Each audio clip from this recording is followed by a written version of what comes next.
বাংলাদেশের তিনবারের সাবেক প্রধানমন্ত্রী ও বিএনপি চেয়ারপারসন বেগম খালেদা জিয়ার আত্মার মাগফিরাত কামনা করে কোরআন খতম ও দোয়া মোনাজাতের আয়োজন করেন কুমিল্লা সিটি কর্পোরেশনের ২ নং ওয়ার্ড সাবেক কাউন্সিলর মোহাম্মদ বিল্লাল। মঙ্গলবার ছোটরা ২ নং ওয়ার্ড বিএনপির কার্যালয়ে এই কোরআন খতম ও দোয়া মোনাজাতের আয়োজন করা হয়। এ সময় সাবেক কাউন্সিলর মোহাম্মদ বিল্লাল বলেন, শহীদ প্রেসিডেন্ট জিয়াউর রহমানের আদর্শে অনুপ্রাণিত হয়ে বিএনপির রাজনীতি শুরু করি। বিএনপি চেয়ারপারসন বেগম খালেদা জিয়ার বলিষ্ঠ নেতৃত্বে দেশ এগিয়ে যায়। তিনি আরও বলেন, আপসহীন নেত্রী বেগম খালেদা জিয়াকে আমার কাছ থেকে দেখার সুযোগ হয়েছিল। উনি যখন কুমিল্লা সার্কিট হাউসে আসেন তখন আমি ওনাকে তৎকালীন যৌথ বাহিনীর নির্যাতনের বর্ণনা দিই। তখন দেখলাম সাবেক প্রধানমন্ত্রী বেগম খালেদা জিয়া তার নেতাকর্মীদের উপর কতটুকু আন্তরিক ও ভালোবাসা। আমরা এই শেষ বিদায় বেলায় আল্লাহর কাছে দোয়া করি, আল্লাহ যেন ওনাকে বেহেশতে নসিব করুক।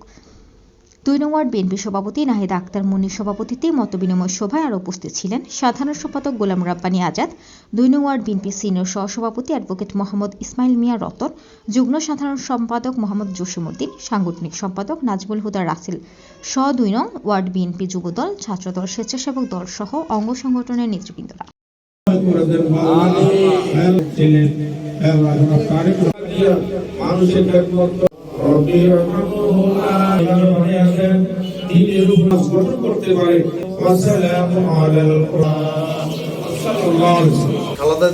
বেগম খালেদা জিয়ার মৃত্যুর কথা শুনে আসলে আমরা খুব সবাই আপসেট, দলীয় সুখ পালন করব।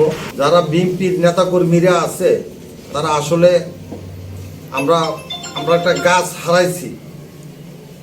গাছ হারাইছি। বেগম খালেদা জিয়া দেশের যে একটা সম্পদ ছিল, এই সম্পদটা আমরা হারাইছি। আমরা আসলে বাংলাদেশের বেগম খালেদা জিয়ার মতো নেত্রী দরকার ছিল আরো দীর্ঘ সময় বাচ্চা থাকার। কেননা বেগম খালেদা জিয়া যদি দীর্ঘ সময় দিয়ে বাচ্চা থাকতো, দেশের উন্নতি হইতো, জনগণের উন্নতি হইতো। বেগম খালেদা জিয়া এমন একজন নেত্রী ছিল, বেগম খালেদা জিয়ার থেকে ভালো ছাড়া খারাপ কিছু পাই নাই। আমার বয়স অনুযায়ী আমি যেসব থেকে রাজনীতি করি, এইসব থেকে শুনছি বেগম খালেদা জিয়া এমন এক নেত্রী ছিলেন, আমার মনে হয় এশিয়ার ভিতরে শ্রেষ্ঠ নেত্রী বেগম খালেদা জিয়া। যদি ধরো বলে বেগম খালেদা জিয়া ধরা হইতে। বেগম খালেদা জিয়া ছিলেন একজন মমতাময়ী, তিনি ছিলেন একজন নারী উদ্যোক্তা, একজন দেশপ্রেমিক। ওনার প্রশংসা যত করা যায় ততই কম। আমরা যতটুকু জেনেছি, যতটুকু চিনি ওনাকে, উনি অনেক কষ্ট নিপীড়ন সহ্য করেছেন। দেশের প্রতি ওনার মমতাবোধ ছিল অনেক। তিনি একটা কথা বলেছিলেন যে আমার দেশের বাইরে আমার কোনো স্থান নেই। তিনি একজন দেশপ্রেমিক নারী ছিলেন।